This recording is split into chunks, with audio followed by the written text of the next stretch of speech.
Good morning, boys and girls. It's Mr. E. Happy Sunday.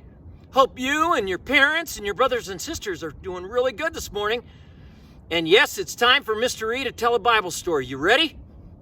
Well, my story today involves a lake.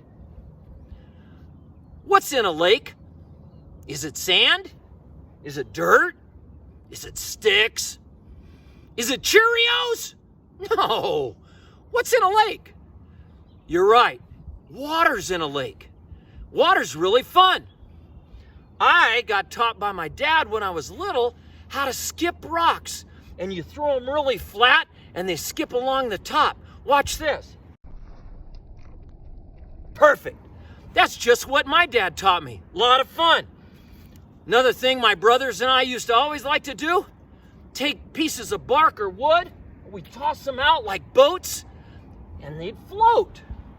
We'd take sticks and splash the water. Oh, whoa, gets me wet, but it was a lot of fun.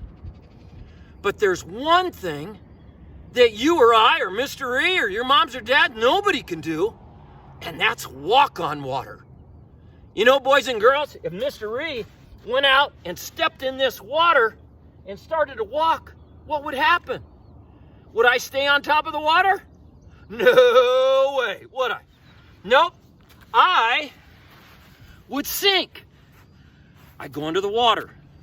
Boys and girls, you know that.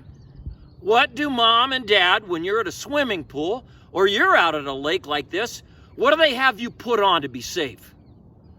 That's right, floaties or a life jacket.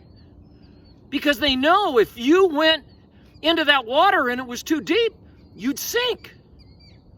That's right. But boys and girls, the Bible story that I'm going to tell today is from the book of John. Jesus and his friends, his disciples, had just finished up with a long, long day of work. They'd done some fantastic things. Believe it or not, Jesus had fed 5,000 people with just 5 little loaves of bread and 2 little fish, a boy's lunch.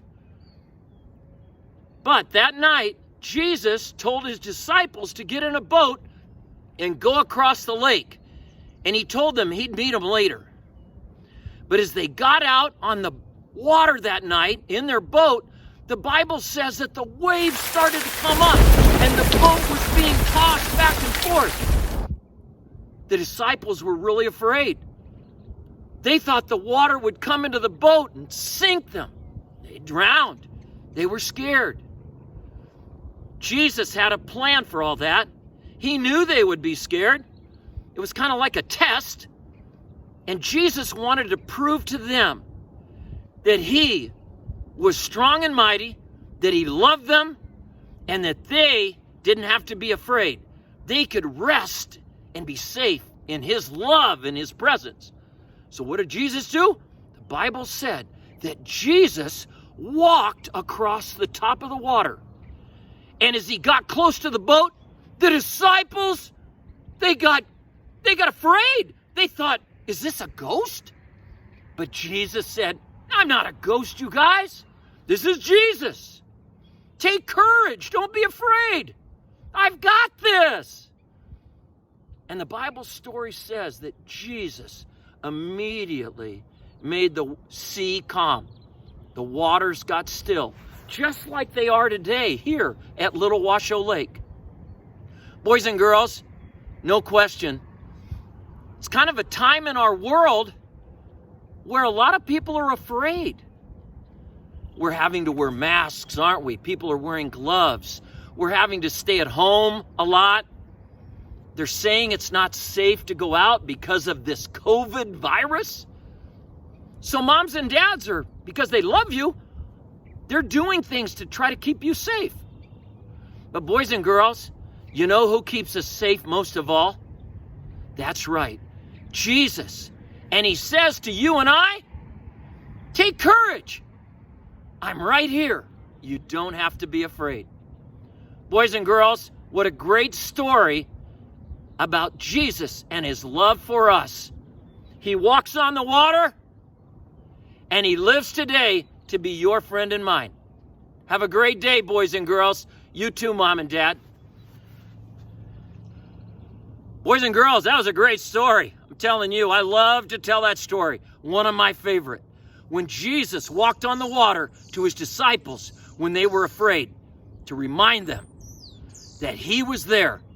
And he's telling that to you and me today and our families. We don't have to be afraid no matter what, because he is strong, he is always there, and he's ready to put his big arms of love around us. I've got a song.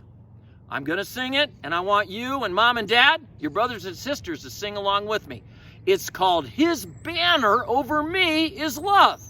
A banner is like a big poster to tell people the truth, to tell people something important.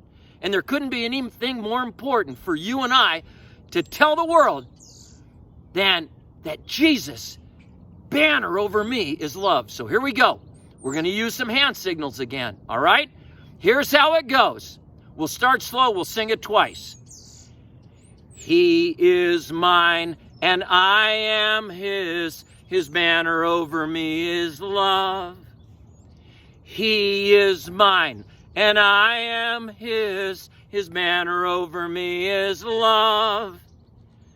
He is mine and I am his. His banner over me is love.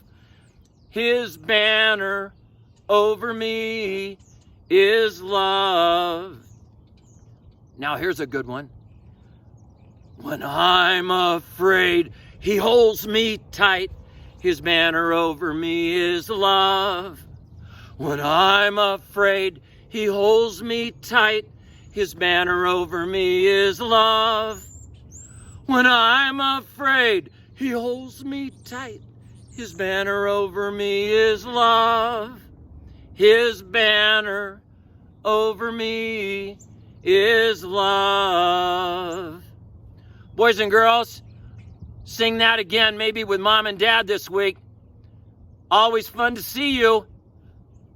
Bye-bye, and have a great rest of your day. I'll see you next time.